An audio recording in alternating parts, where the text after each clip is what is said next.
With only 2 years of oil in reserve, Japan realizes it needs to take action. They devise a two-pronged strategy. First, a diplomatic effort to restore U.S. relations. While this is being conducted, the military plan their southern offensive to strike the oil-rich countries of Dutch East Indies and the British colonies of Hong Kong and Singapore. The Japanese know that when they do strike, America will react. But many Japanese believe that Americans are soft and do not have the will for a sustained military engagement. With the signing of a mutual non-aggressive treaty with Soviet dictator Joseph Stalin, Japan is now free to launch their southern offensive.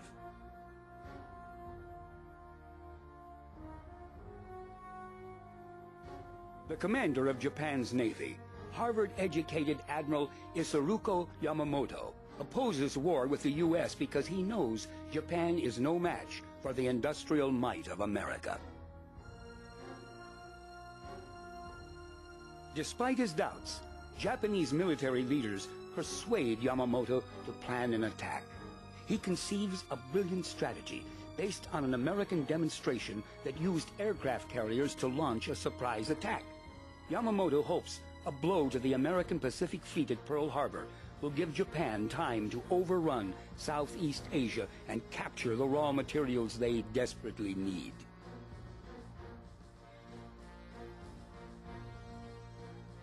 February 1941, FDR appoints 2 new commanders. Lieutenant General Walter C. Short is named General of the U.S. Army in Hawaii. Admiral Husband E. Kimmel is appointed Commander of the U.S. Pacific Fleet. Because most resources are committed to a potential campaign in Europe, Kimmel and Short are left with an inadequate military base.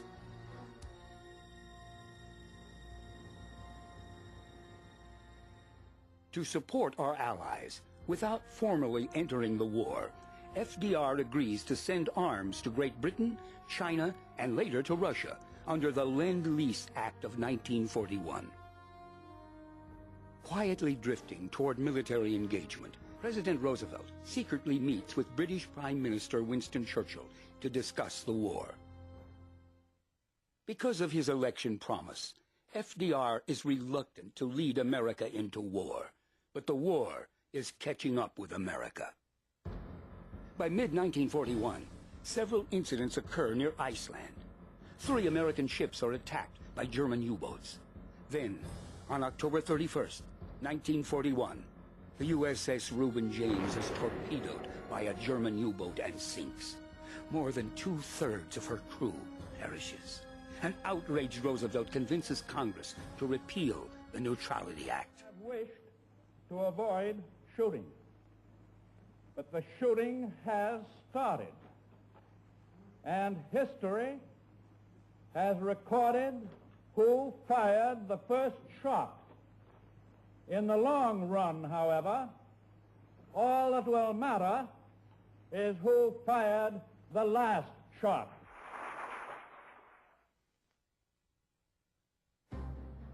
While the Japanese military continues to plan the attack on Pearl Harbor, some politicians still hope for a diplomatic solution. But time is short. The generals give the diplomats until mid-October. When the deadline passes, Emperor Hirohito asks his war minister, General Hideki Tojo, to extend the deadline another month to November 23rd. They send Special Envoy Caruso to Washington to assist Ambassador Nomura. Gentlemen, you all know how difficult my mission is, but I'll do all I can to make it a successful one for the sake of 2 countries, Japan and the United States. The envoys arrive and present Japan's ultimatum. They propose that the U.S. officially recognize Japan's territorial gains in Asia, that normal trade relations be restored between Japan and the United States, and that America cease all support for China.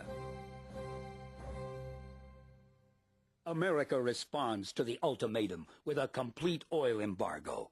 Japan militarists see no option but to strike the American fleet.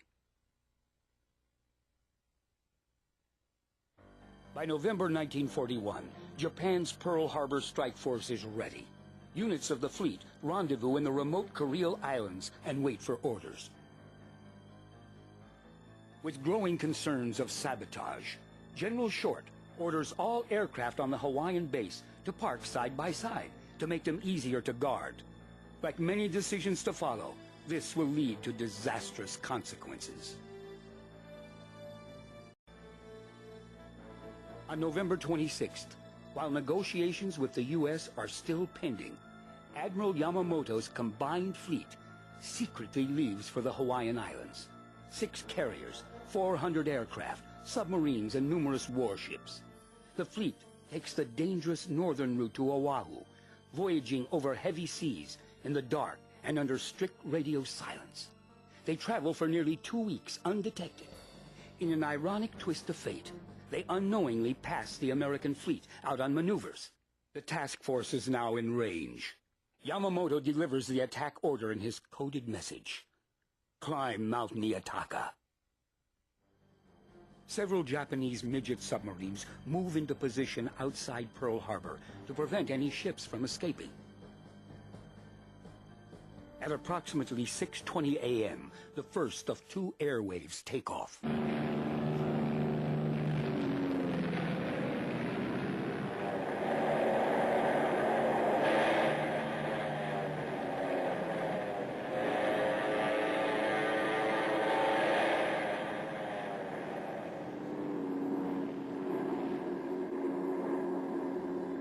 At 6:45 a.m., a midget submarine is spotted in the harbor by the patrolling USS Ward. The destroyer drops depth charges on the sub and destroys it. The commander radios his report to Pearl Harbor, but due to previous false sightings, Naval Headquarters incorrectly dismisses the report as erroneous. The report is cast aside. In Washington, the Chief of Naval Operations receives a decoded message from Tokyo to the Japanese embassy that sends shivers through Washington. The message indicates that war is imminent. It is given to General George Marshall. He relays the Tokyo message to the Pacific bases, but Marshall's warning is not marked urgent. As a result, General Short receives it too late. On the northern tip of Oahu, the Apano radar station picks up a large number of planes approaching the island. Privates Lockhart and Elliott relay the message to Lieutenant Kermit Tyler, who assumes they are American B-17s returning from the mainland.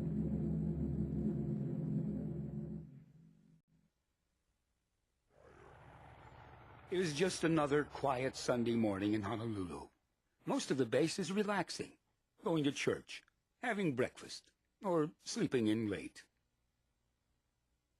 Commander Mitsuo Fuchida radios a coded signal to his fleet, Tora, Tora, Tora, which translates to Tiger, Tiger, Tiger. It means attack.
attack, not a maneuver. The Japanese are bombing Pearl Harbor. Please keep in your homes. Do not go on the streets. This is a real attack. Japanese planes are bombing our naval and army installations.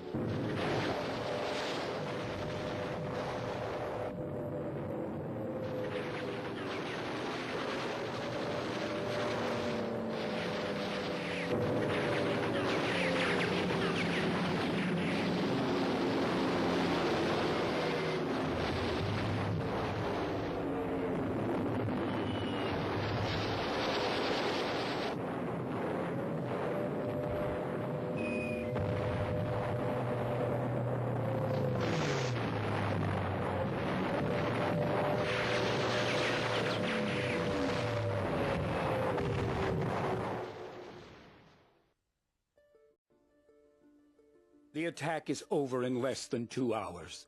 The USS Arizona sinks in less than 9 minutes, entombing 1,100 crewmen. 21 ships are sunk or destroyed. Half of the Pacific Fleet is knocked out.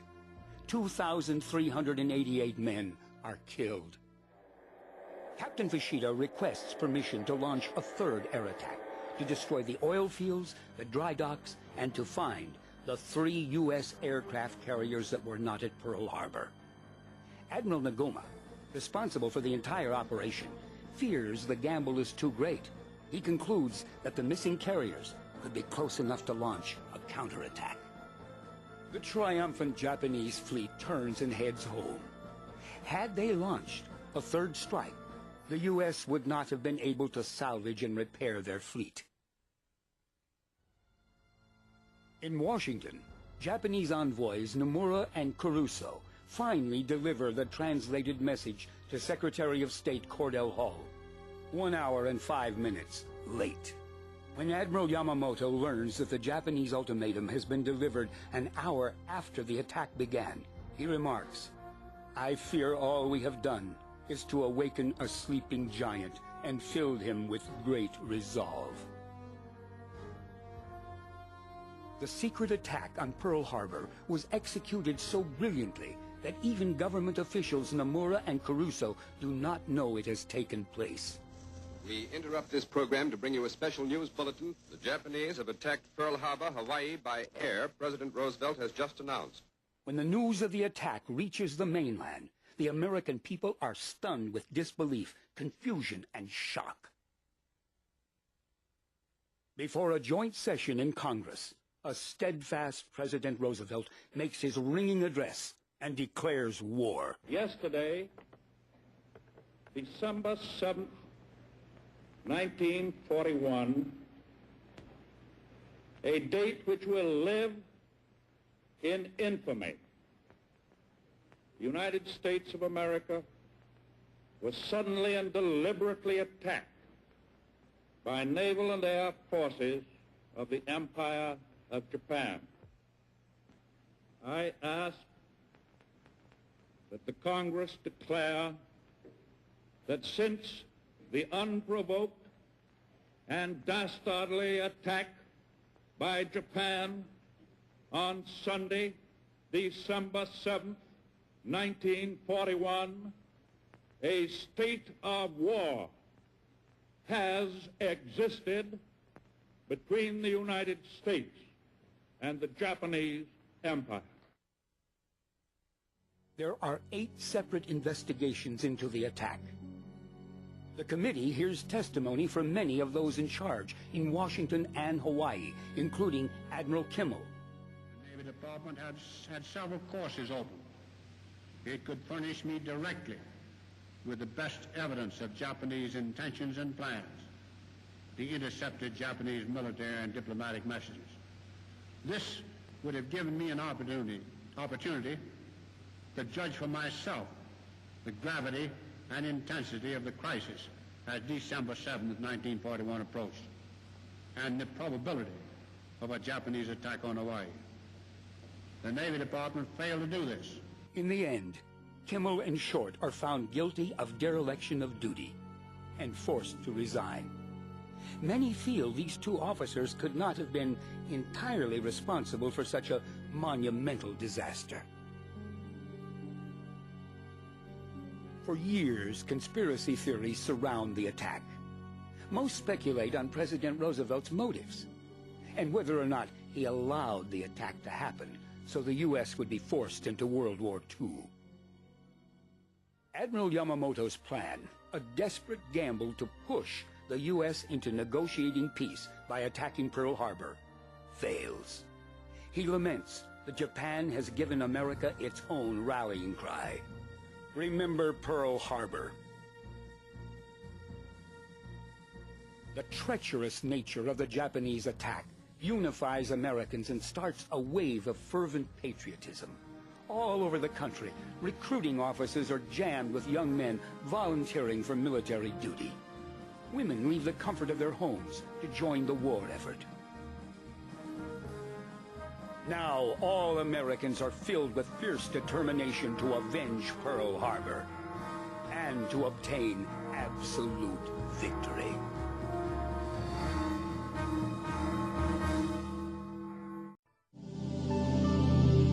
Jimmy Doolittle began his career as an aviator as a stunt flyer. His innovations and daring lifted him above the ranks of barnstormers and former test pilots and put his name into aviation history. Here, Doolittle takes off in one of his many notable feats. This was the famous Seaplane Schneider Cup race of 1925. Back in those early days of flying, Doolittle blazed over the course at a record-setting 332 miles per hour. Doolittle went on to study at the Massachusetts Institute of Technology, becoming an authority in aviation engineering.